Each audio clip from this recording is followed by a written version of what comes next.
ओम नमो भगवते परमहंसास्वादित चरण कमलचन मकरंदाय भक्तजनमानस निवासाय श्री रामचंद्राय श्री हनुमते नमः।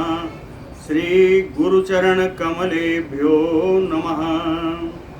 श्री सीतानाथ समारंभाम श्री रामानंदार्य मध्यमाम अस्मदाचार्य पर्यंताम वंदे गुरु परंपराम। वागीसाद्या सुमनसा सर्वार्थानाम उपक्रमे यमनत्वा कृतकृत्याः स्युः तम नमामि गजाननम्। या कुन्देन्दुतुषारहारधवला या शुभ्रवस्त्रावृता या वीणावरदण्डमण्डितकरा या श्वेतपद्मासना या ब्रह्माच्युतशङ्करप्रभृतिभिर्देवैः सदा वन्दिता सा मां पातु सरस्वती भगवती निःशेषजाड्यापहा। नीलाम्बुजश्यामलकोमलाङ्गम सीता समारोपितवामभागम पाणौ महासायकचारुचापम नमामि रामम रघुवंशनाथम। नारायणं नमस्कृत्य नरं चैव नरोत्तमं देवीं सरस्वतीं व्यासं ततो जयमुदीरयेत्। सशङ्खचक्रं सकिरीटकुण्डलं सपीतवस्त्रं सरसीरुहेक्षणं सहारवक्षस्थलकौस्तुभश्रियं नमामि विष्णुं शिरसा चतुर्भुजं। शान्ताकारं भुजगशयनं पद्मनाभं सुरेशं विश्वाधारं गगनसदृशं मेघवर्णं शुभांगं। लक्ष्मीकान्तं कमलनयनं योगिभिर्ध्यानगम्यं वन्दे विष्णुं भवभयहरं सर्वलोकैकनाथं। जय सुखदेव मुनीश्वर यदुपतिदास अनन्य जयति वादरायण चरण करणमोहि जगधन्य। भक्ति भक्त भगवंत गुरु चतुर्नाम बपु एक इनके पदवंदन किए नासै विघ्न अनेक। बोलो श्री सीतारामचंद्र भगवान की जय। बोलो वृंदावन बिहारी लाल की जय। कल के प्रसंग में मैत्रेय जी ने प्रश्न पूछा। उन्होंने कहा कि भगवान की तो बहुत सारी लीलाएं आपने बताई, आप बताइए इनके बड़े भाई श्री बलदेव जी ने भी क्या क्या कार्य किया। कुछ तो आपने बताया है, जो नहीं बताया है वो बताएं। तो आज बलदेव जी के कुछ लीलाओं की चर्चा है। श्री पराशर उवाच। इनके प्रश्न पर श्री पराशर जी कहते हैं, मैत्रेय श्रूयताम कर्म यत रामेण अभवत कृतम अनंतेन अप्रमेयेन शेषेण धरणी धृता।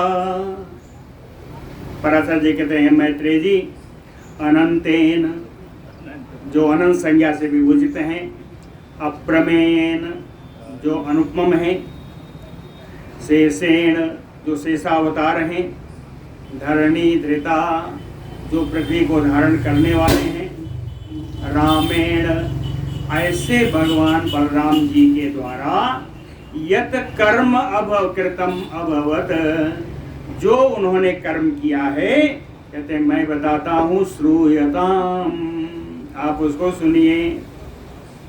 कहें सुयोधनस्य तनयाम स्वयंवर कृतक्षणाम बलात् आदत्तवान् वीरः शाम्बो जाम्बवती सुतः।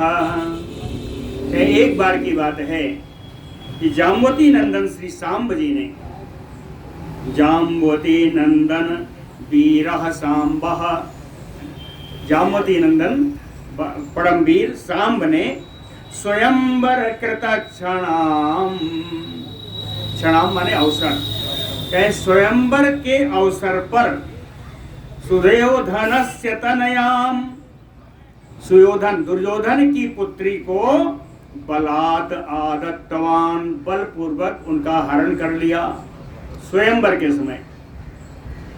जाम्बवती पुत्र, जाम्बवती पुत्र ना भगवान कृष्ण के पुत्र सांब जिनका नाम है, उन्होंने दुर्योधन की पुत्री का स्वयंवर से हरण कर लिया। ततः क्रुद्धा महावीर्या कर्ण दुर्योधनादयः भीष्म द्रोणादयः च एनम बबन्धु युधि निर्जितम्।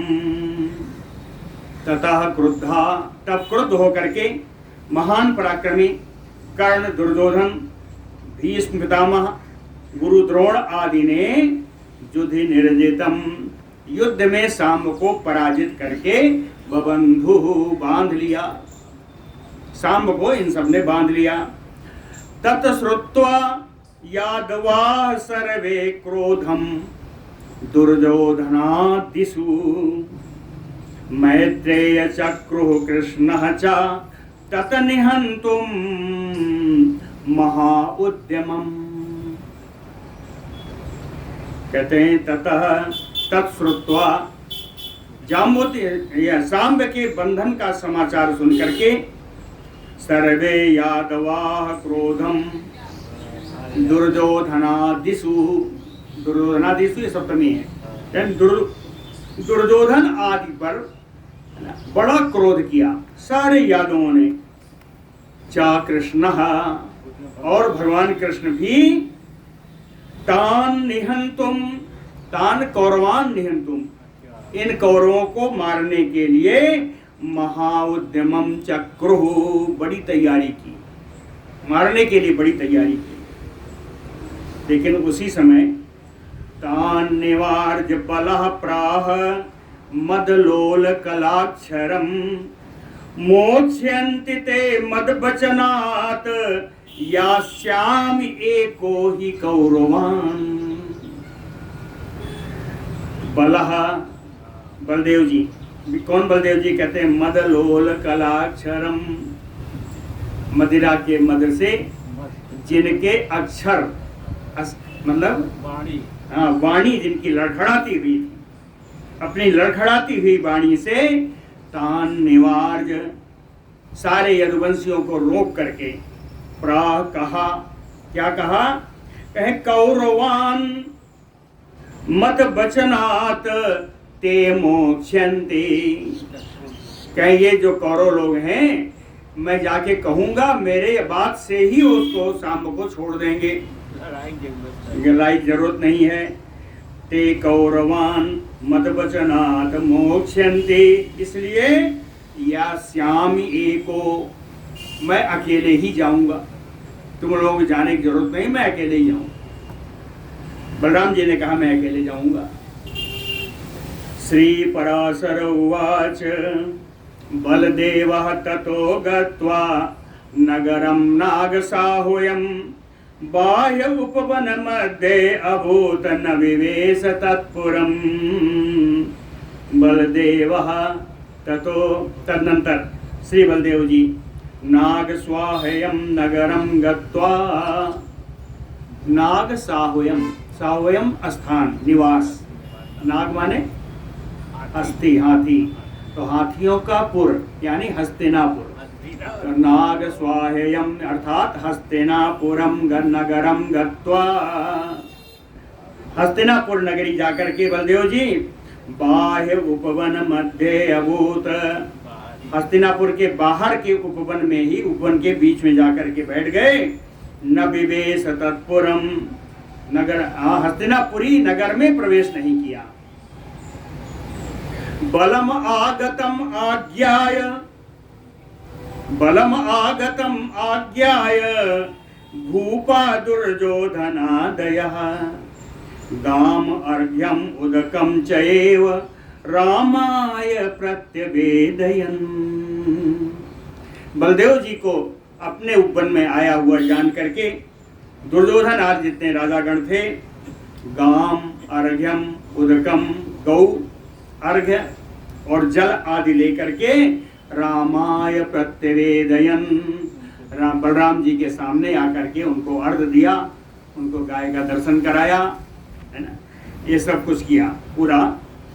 गृहीत्वा विधिवत् सर्वं ततः तान कौरवान आह, सब कुछ जैसा उन लोगों ने दिया वैसा बलराम जी ने स्वीकार किया। और तान कौरवान आह, उन कौरवों से अब बोले, कहें आज्ञापयत उग्रसेनः सा अम्बासु सांबम आसु विमुंचत। कहें हमारे राजा उग्रसेन जी की आज्ञा है ना, उग्रसेना आज्ञापयत, हमारे राजा उग्रसेन की आज्ञा है कि आसु सांब विमुंचत, कि बड़े ही शीघ्रता से आप लोग सांब को छोड़ दें। ततः तद वचनम श्रुत्वा भीष्म द्रोणादयो नृपाः कर्ण दुर्योधनाद्या च चुक्षुभुः द्विजसुत्तम। कहते हैं ब्राह्मण श्रेष्ठ मैत्रेय जी, बलराम जी की इन वचनों को सुनकर के भीष्म द्रोण आदि कर्ण दुर्योधन आदि ये सारे राजागण बड़े ही क्षुब्ध हुए, बड़े ही परेशान हुए कि ये उग्रसेन कब से राजा बन गया कि हमको आदेश देगा, इसलिए परेशानी है। ऊचु चाकुपिताः सर्वे बालिकाद्याः कौरवाः अराज्या अर्हं यदो वंशम अवेक्ष मुसलायुधम। कहें यदो वंशम अराज्या अर्हं, कहते हैं राजा ययाति के श्राप के अनुसार यदुवंश तो राज्य के योग्य ही नहीं है, तो अराज्य अर्हं है ना, यदोह वंशम, और उसी यदुवंश के आए हुए मुसलायुधम बलम अवेक्ष, मुसल ही जिनका आयुध है, ऐसे बलराम जी को आया हुआ देख करके बालिका दाह सवे सर्वे कौरवाः, बाल्हीक आदि सारे कौरवगण सर्वे कुपिता, सब बड़े क्रोधित हुए। ऊचु, और बोले, सारे कौरवगण बोल उठे, कुभो भो किम एतत् भवता बलभद्र ईरितम बचः। कहते हैं भो बलभद्र, अरे बलभद्र, भवता किम एतत् ईरितम बचः, आप ये कैसी बात बोल रहे हैं? हे बलभद्र, ये आप कैसी बात बोल रहे हैं?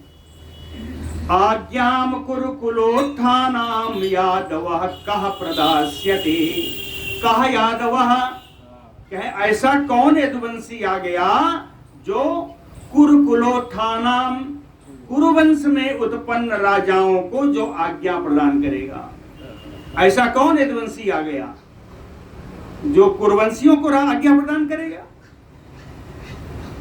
कहे उग्रसेनो अपि यत आज्ञाम कौरवाणाम प्रदास्यते, अगर उग्रसेन भी हम कौरवों को अगर आज्ञा प्रदान करेंगे तो पांडुरैः क्षत्रैः नृपयोग्यैः विडम्बनैः अलम, तो राज सिंहासन पर बैठने के योग्य हम लोग, और हम लोगों का ये श्वेत छत्र, पांडुरैः क्षत्रैः, कहे विडम्बनैः किम, तो हमारा श्वेत छत्र क्या देखने के लिए है? कहते तुम लोगों के पास तो राजा के सिंहासन पर लगाने वाला श्वेत छत्र है नहीं, राजा राज्य की योग्य ही नहीं हो, और हम लोग तो जन्म से राज्य आए, तो हमारे यहाँ जो ये श्वेत छत्र है वो क्या दिखाने के लिए है?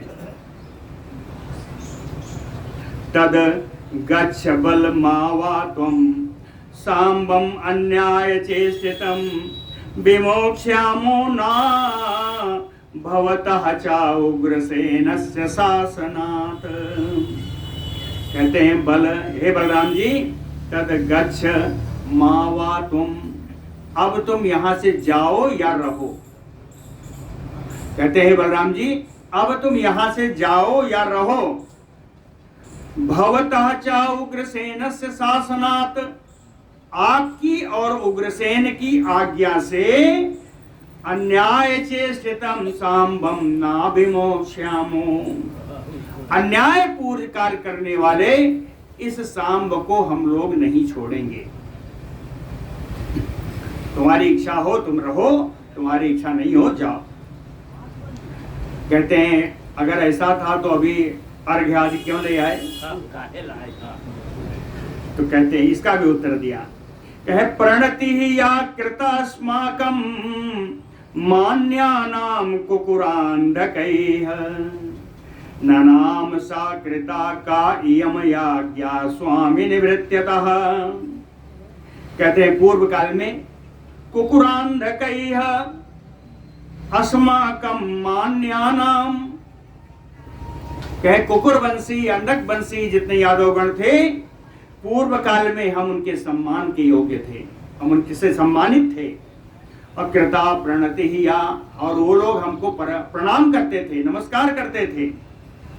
लेकिन न नाम सा कृता, आजकल तो ये प्रणाम वगैरह करते नहीं हैं, लेकिन फिर भी स्वामी निवृत्त्यतः कायम आज्ञा, यह कैसी उल्टी रीत है कि सेवक स्वामी को आज्ञा देगा? भृत्यता स्वामी ने आज्ञा का, कहीं यदुवंशी तो हमारे सेवक हैं, तो सेवक गण हम लोगों को आज्ञा देंगे। गर्भम आरोपिता यूयम समान आसन भोजनैः को दोषो भवताम नीति यत प्रीत्या ना अवलोकिता। कहते हैं यूयम गर्भम आरोपिता, क्यों? समान आसन भोजनैः, अपने साथ तुमको बैठा करके अपने साथ तुमको खिलाने के द्वारा, तितरिया में है समान आसन भोजनैः, कहे तुम लोगों को अपने साथ बैठाने से, अपने साथ भोजन कराने से गर्भम आरोपिता यूयम, तुम लोग घमंड में आ गए हो। मित्रता का व्यवहार करता हूं इसीलिए तुम लोग बड़े घमंड में आ गए हो। को दोषो भवताम, कहता है इसमें आप लोगों का कोई दोष नहीं है, दोष तो हम लोगों का है कि हमने तुमको अपनी बराबरी में बैठाया। नीति यत प्रीत्या ना अवलोकिता, कहे प्रीत्या प्रेम के कारण, तुम लोगों से अथाह प्रेम के कारण नीति ना अवलोकिता, हम लोगों ने नीति पर ध्यान नहीं दिया। नीति कहती है कि तुम्हें हमारे सामने साथ में नहीं बैठाना चाहिए था, लेकिन प्रेम के कारण मैंने साथ में बैठाया, इसीलिए तुम्हारा गर्व हो गया है। इसमें तुम्हारा कोई दोष नहीं है, दोष तो मेरा है कि मैंने साथ में बैठाया।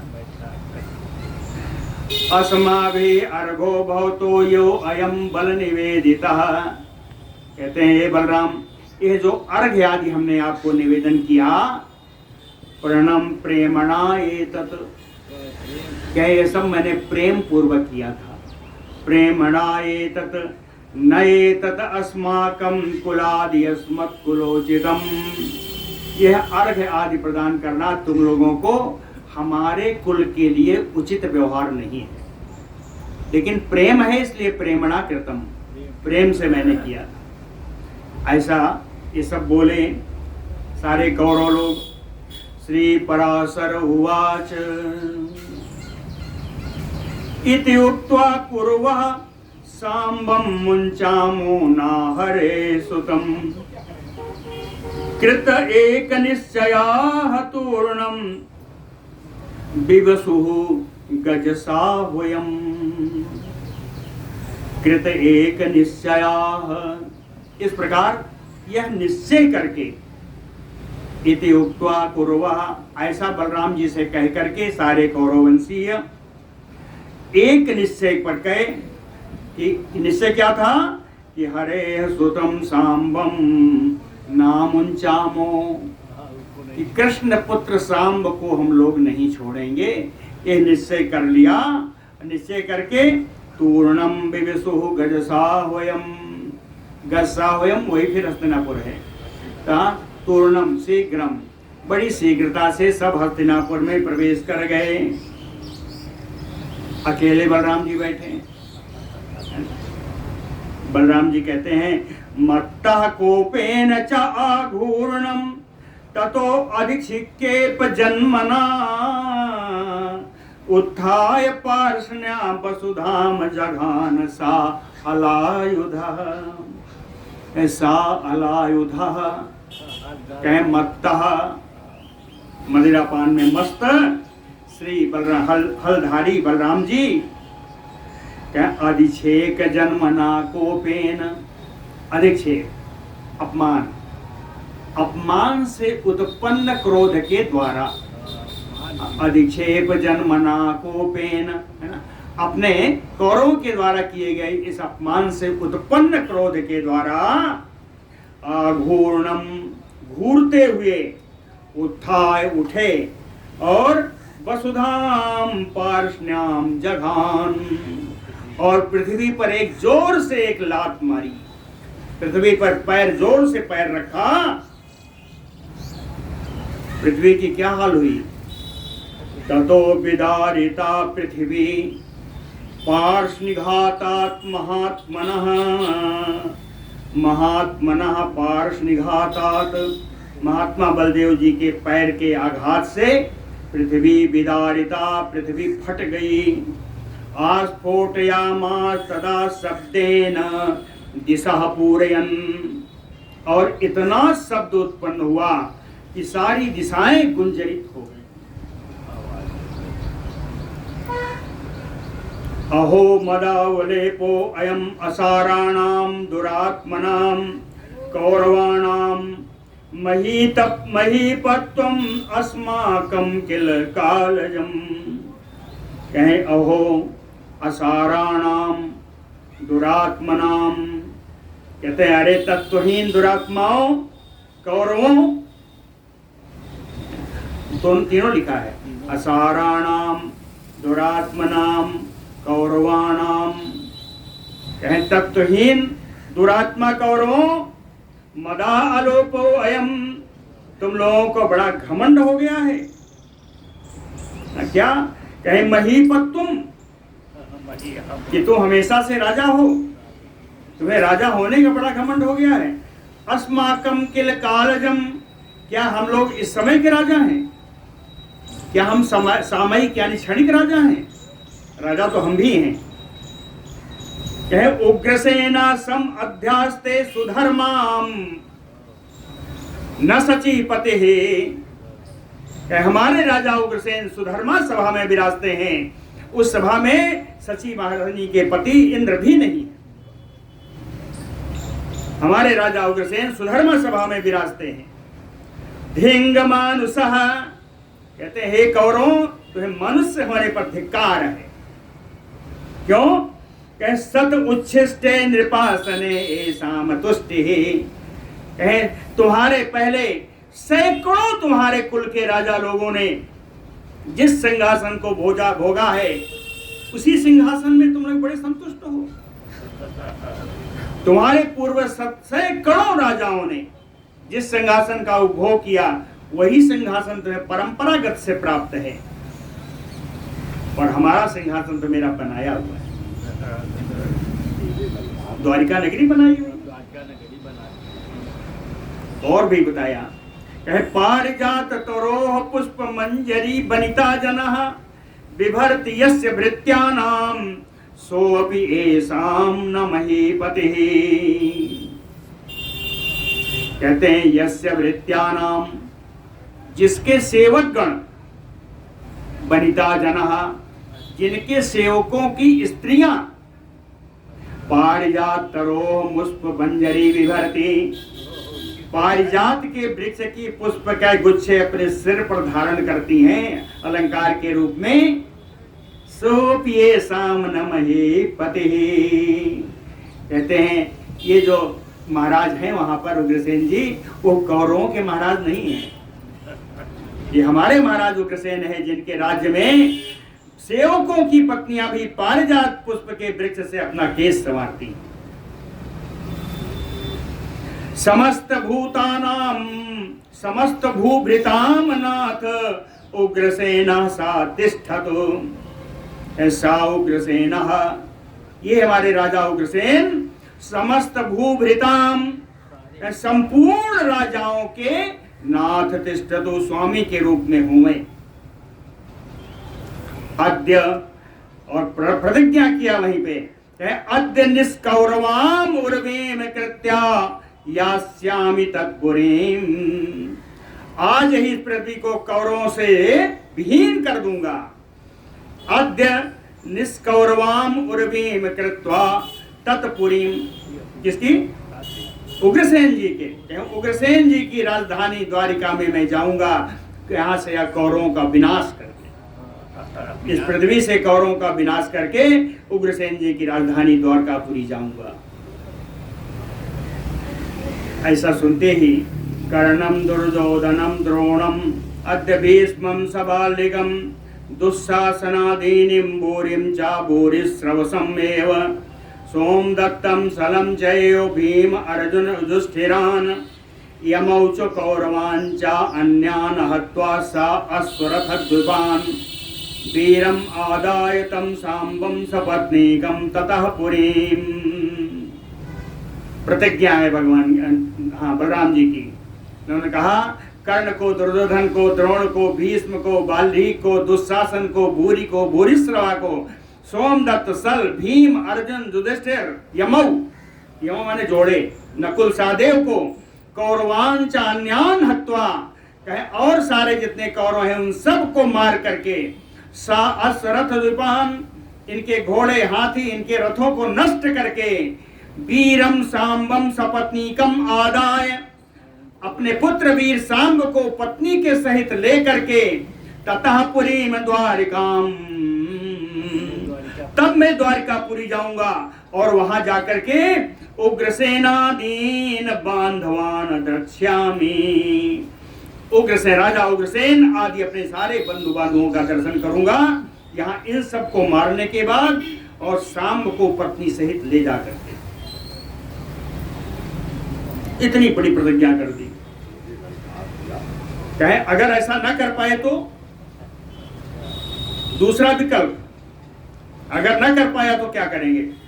कहे अथवा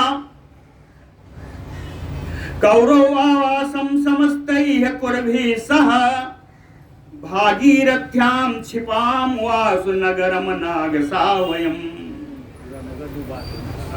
कहते हैं कौरव आवासम, कौन? नागसावयम्। कहे कौरवों का जो निवास ये हस्तिनापुर है, कुर्भी सा, समस्तैः कुर्भी सा, संपूर्ण कुरुओं के, कुरवंशियों के साथ, आसु बड़ी शीघ्रता से, नगरम भागीरथ्याम क्षिपामि, इस पूरे नगर को मैं गंगा जी में ढकेल दूंगा, गंगा जी में फेंक दूंगा। अगर इन सबको न मार पाया तो पूरे इन कौरवों के साथ पूरी इस हस्तिनापुरी को गंगा जी में ढकेल दूंगा। श्री पराशर उवाच इति उक्त्वा मदरक्ताक्षः कर्षण अधोमुखं हलं प्राकार बप्रदुर्गस्य चकर्ष मुसलायुधः। इति उक्त्वा, ऐसा कह करके, मद रक्ताक्षः, मद से जिनके नेत्र लाल हो रहे थे, ऐसा कह करके मद से जिनके नेत्र लाल हो रहे थे, अधोमुखम हलम कर्षण, अपने हल को, जिसका ऊपर का, नीचे का, ऊपर का जो नीचे मुख है उसको नीचे की ओर खींच करके, प्राकार, और प्राकार यानी बड़ी सी महल में, बड़े बड़े महल में उस हल को फंसा दिया। और फंसा करके बप्रदुर्गस्य हस्तिनापुरस्य, बप्र कहते हैं खाई, खाइयों से दुर्गम बने हुए उस हस्तिनापुर को मुसलायुधा चकर्ष। जब बलभद्र जी उसको खींचने लगे हस्तिनापुर को, तो आघूर्णितम तत् सहसा ततो वै हस्तिनापुरम। तो हस्तिनापुर डगमगाने लगा, नाचने लगा। दृष्ट्वा संशब्द हृदया चुक्षुभु सर्व कौरवा। इसको देख करके जितने कौरव हैं सब दुखी हो गए, सबके हृदय क्षुब्ध हो गए।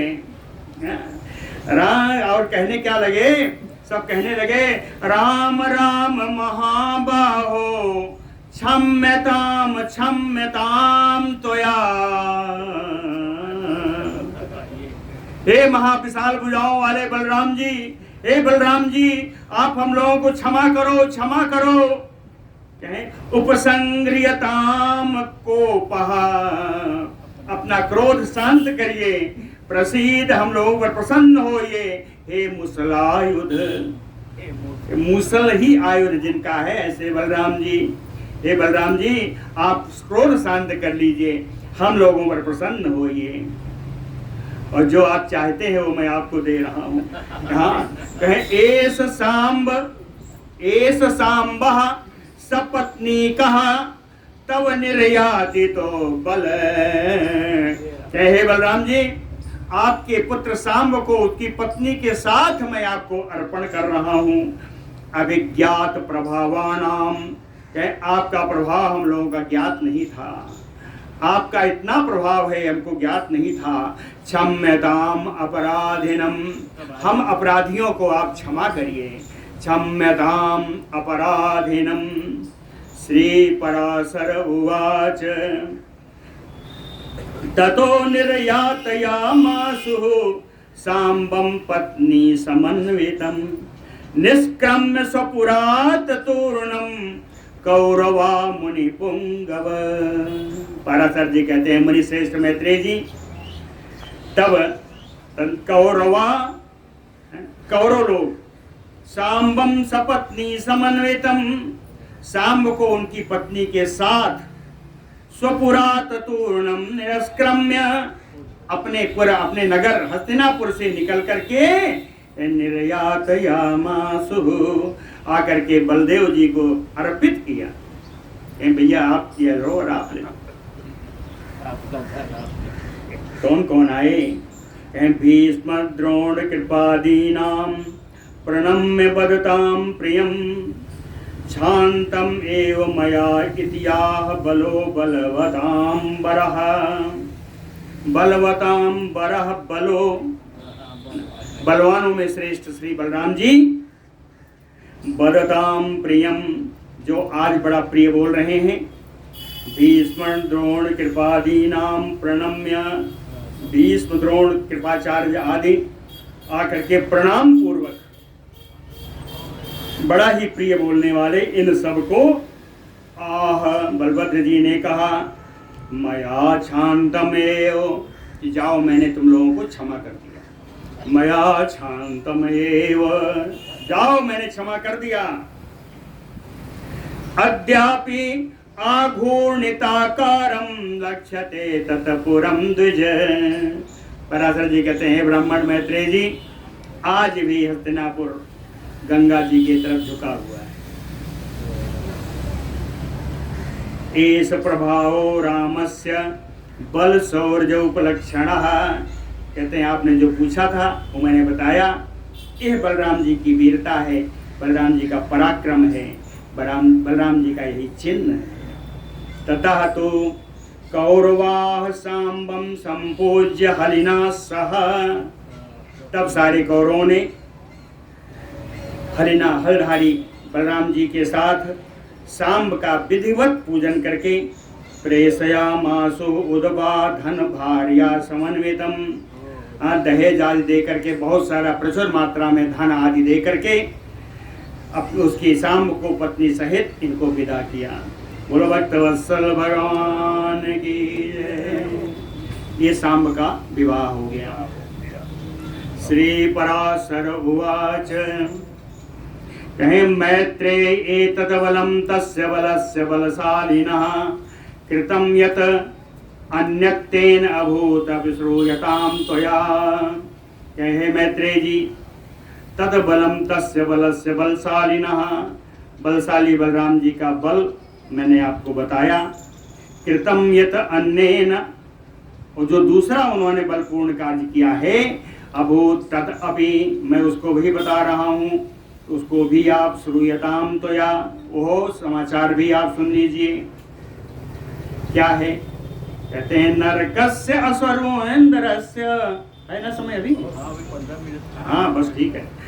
नरकस्य असुरेन्द्रस्य देवपक्ष विरोधिना सखा अभवत महावीर्यो दुविदो बानर सभा। कहते हैं बानर श्रेष्ठ महान पराक्रमी दुविद नाम का एक बानर था। वो देव पक्ष विरोधिना, देवताओं के पक्ष का विरोधी था। असुरेन्द्रस्य नरकस्य सखा भवत, असुर राज नरकासुर का वो मित्र बन गया था, है ना। वैरानुबंधम बलवान सा चकार सुरान प्रति नरकम हितवान कृष्णो देवराजेन च उदिता, देवराजेन उदिता, देवराजेन इंद्रेण, इंद्र की प्रेरणा से नरकम हितवान कृष्णो, नरक को मारा था भगवान कृष्ण ने। इसलिए सा दुविधा वैरानुबंधम चकार सुरान प्रति, इसीलिए देवताओं के प्रति वो वैर ठान लिया और अब देवताओं का जो भोजन आदि है उसे बंद कर रहा है। करिष्ये सर्वदेवानां तस्मात् एतत् प्रतिक्रियां यज्ञ विध्वंसनं कुर्वन् न मर्त्यलोक क्षयं यथा तथा। सर्वदेवानां, सभी देवताओं के लिए यज्ञ विध्वंसनं कुर्वन्, सारे यज्ञों का विध्वंस करने लगा। मर्त्यक लोक क्षयम तथा प्रतिक्रियाम, यानी बदला लेने के लिए, प्रतिक्रिया करते हैं बदला लेने, एतत् प्रतिक्रियाम बदला लेने के लिए यज्ञों का विध्वंस करता है और सारे मर्त्य लोक का नाश कर रहा है। नाश कर दूंगा, करिष्ये, ऐसा उसने सोचा, ऐसी प्रतिज्ञा की, समझिए सोचा। ऐसा सोच करके ततो विध्वंसयामास यज्ञान अज्ञान मोहितः, अज्ञान से मोहित होकर के दुविध यज्ञों का विध्वंस करने लगा। विभेद साधु मर्यादाम, सज्जनों की मर्यादा को तार तार करने लगा, है ना। क्षयम चक्रे च देहिनाम, देहिनाम चक्रे क्षयम करता, शरीरधारियों के समुदाय को, बहुत सारे शरीरधारियों को मारने लगा। ददाह, जला देता था क्या? सवनान देशान पूर्व ग्रामांतराणी, जितने हल खेत देश थे, नगर थे, गांव थे, गांव के बीच के रास्तों को सब जलाने लगा। क्वचिच्चा पर्वताक्षेपय्य ग्रामादीन सम अचूर्णयत, क्वचिच्चा, कहीं कहीं तो पर्वताक्षेपय्य, पर्वत उठा उठा करके मार देता और उस पर्वत के मारने से ग्रामादीन, बड़े बड़े गांव चूर्ण हो जाते। ग्रामादीन सम अचूर्णयत शैलान उत्पाट्य तोयेषु मुएच अम्बुरिधौ तथा, कभी कभी तो पर्वत उठा करके अम्बुरिधौ तोयेषु मुओच, समुद्र के जल में डाल देता। बड़े बड़े पर्वत समुद्र के जल में डाल देता था। अब इतना बड़ा पर्वत जब जाएगा तो क्या होगा? पुनः चा अर्णवम, हाँ, पुनः चा अर्णो मध्यस्था क्षोभयामास सागरम, और कभी कभी तो समुद्र के बीच में ही स्वयं कूद जाता और कूद करके वहां पर बड़ी हलचल मचा देता समुद्र में। पुनः च अर्णो मध्यस्था क्षोभयामास सागरम, समुद्र को क्षुब्ध कर देता। इस प्रकार क्षुब्ध होने से समुद्र क्या करेगा? तेन विक्षोभिता अब्धि, इस प्रकार क्षुब्ध होकर के वो समुद्र उद्वेलो जायते, बड़ी बड़ी तरंगे, ऊंची लहरें उठती थी। प्लावयन्तीर्जान ग्रामान पुरान, है ना, पुरादीन अति वेगवान, तीरजान, समुद्र के किनारे बसे हुए ग्रामान पुरादीन, गांवों को, नगरों को कहते हैं अतिवेगवान प्लावयन, बड़ी शीघ्रता से डुबा देता था। पानी में, जल में डूब जाते थे गांव और शहर डूब जाते थे। काम रूपी महारूपम कृत्वा सस्यानि श्रेष्ठा लुठन भ्रमण सम्मर्दय संचूर्णयति बानरः। काम रूपी बानरः, इच्छानुसार धारण करने और रूप धारण करने वाला वो बानर महारूपम कृत्वा, बड़ा भारी भयंकर रूप बना करके लुंठन, लौटने लगा। बड़ा भारी रूप बनाकर लौटने लगा। भ्रमण, इधर उधर चलने लगा। सम्मर्दैः अशेषतः सस्यानि चूर्णयति, सारी फसल को चूर चूर कर देता। जितनी फसल थी उन फसलों को नष्ट कर देता। तेन विप्रकृतं सर्वं जगते तत दुरात्मना निस्वाध्याय बखटकारं मैत्रे आसीत सुदुःखितम्। कहें दुरात्मना सर्वम जगते तत विप्रकृतम्, सारे संसार को इस प्रकार उसने विचलित कर दिया। निस्वाध्याय बखटकारम, कहीं वेदाध्ययन नहीं हो रहा है, कहीं ओंकार ध्वनि नहीं हो रही है। बखटकार स्वाध्याय को बंद करा दिया है। आसीत दुखिदम, ऐसे से बड़े बड़े सारे जितने थे लोग सब बहुत दुखी हो गए। एकदा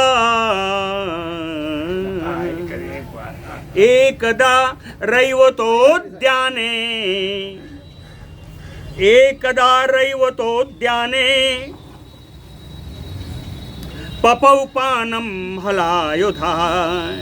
एक बार बलराम जी रैवत के उद्यान में, रैवत के उद्यान में मदिरा पान कर रहे थे। पपौ पानम, साथ में भी थे लोग। कौन थे? रेवती चा महाभागा तथैव अन्या बर स्त्रियाः। महाभागा रेवती जी और अन्य श्रेष्ठ स्त्रियां भी साथ में थीं। उद्गीयमानो बिलसत ललनाओ मिमल मध्यगः रेमे यदुकुल श्रेष्ठा कुबेर यु मंदरे। कहते हैं स्त्रियां बढ़िया सुंदर गीत गा रही थीं। यदुकुल श्रेष्ठा रेमे, और यदुकुल श्रेष्ठ बलराम जी वहीं रमण कर रहे थे। किस प्रकार? क्या कुबेर यू मंदरे, जैसा कुबेर अप्सराओं के साथ मंदराचल पर रमण करते हैं ऐसा। ततः सा बानरो अभेद्य, तब वह बानर, द्विविध बानर वहां आ गया इसी लीला के समय। गृहीत्वा शीरेणो हलम, और बलदेव जी का हल उसने हाथ में ले लिया। बलदेव जी का हल अपने हाथ में ले लिया। मुसलम चा, और मूसल भी ले लिया। और चकारस सम्मुखम विडम्बनम, और बलदेव जी के सामने ही, बलराम जी के सामने ही उनके समान ही क्रीड़ा करने लगा। हल यू मुसल ऐसे घुमाने लगा जैसे बलराम जी घुमाते हैं, वैसा ही घुमाने लगा। तथैव योषितामता साम जहास अभिमुखम कपि। तब बानर स्त्रियों के सामने जाकर के बड़ी भद्दी हंसी हंसता था। स्त्रियां भी थी, उनके सामने जाकर के बड़ी भद्दी हंसी हंसता था। पान पूर्णा करकाह, मदिरा से भरे हुए घड़े को चिक्षेप आहत्य वही तदा, फेंक करके तोड़ देता था, है ना। ततः कोप परितात्मा भरसयामास तम हली। तब हल धारण करने वाले श्री बलराम जी एकदम क्रोधित होकर के उसको बहुत डांटा। तथापि डांटने का भी कोई असर नहीं पड़ा। तथापि तम अवज्ञाय चक्रे किल किल ध्वनिम। बलराम जी का अपमान करने के उद्देश्य से वहीं पर वो किलकारी मारने लगा। बानर तो था ही, बानर तो था। ततः अस्मयित्वा च बलो जग्राह मुसलम रुषा। उसकी इस करतूत पर बलराम जी थोड़ा मुस्कुराए, लेकिन क्रोधित होकर के मूसल उन्होंने अपने हाथ में ले लिया। बलो जग्राह मुसलम सोअपि, यानी दुविदो अपि, दुविद ने भी शैल शिलाम भीमाम जग्राह प्लवगोत्तमः, प्लवग माने बानर, उस श्रेष्ठ बानर दुविद ने भी बड़ी बड़ी शिलाएं उसने हाथ में ले लिया। चिक्षेप सताम क्षेपताम मुसलेन सहस्त्रदा, शिलाओं को उसने बलराम जी के ऊपर फेंका, लेकिन बलराम जी ने मूसल से उसके हजारों टुकड़े कर दिए। विभेद यादव श्रेष्ठा सापपातम ही तले, इस प्रकार यादव श्रेष्ठ बलराम जी ने उन चट्टानों को चूर चूर करके पृथ्वी पर गिरा दिया। अथ इसके बाद तत मुसलम चासौ समुल्लंघ्य प्लवंगमः, तब बानर बलराम जी के मूसल के घात को बचा करके, उल्लंघ है, बलराम जी के द्वारा किए गए मूसल के प्रहार से बच करके बेगेन आगत्य रोषेण करेण उरस्यत आड़यत, बड़े बेग से आकर के बड़े क्रोध से वो द्वित बानर ने बलराम जी के छाती पर एक घूसा जमाया। ततो बलेन कोपेन मूष्टिना मूर्धिताड़ितः, तब बलराम जी बड़े क्रोध में हुए और जैसे ही उसने मुक्का जमाया था, मुक्का बांध करके भगवान ने उस द्विविद के सिर पर दे मारा, मुक्का दे मारा।